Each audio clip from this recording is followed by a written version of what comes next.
If you want to search for a song on Samsung Galaxy S26, and then you can use circle to search in order to look for a song. You can press and hold your finger on the navigation bar if you use gestures for navigation, and on the other hand, if you use 3 buttons navigation, then you want to press and hold your finger on the home button.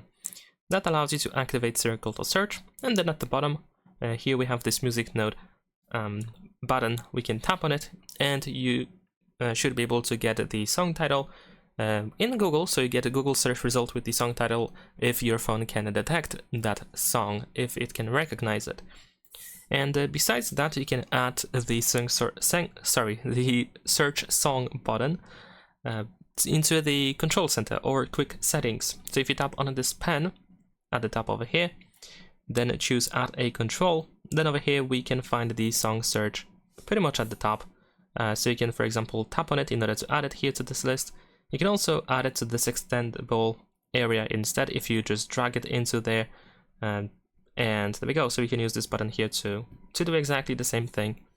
And that is pretty much it. Leave a like and subscribe.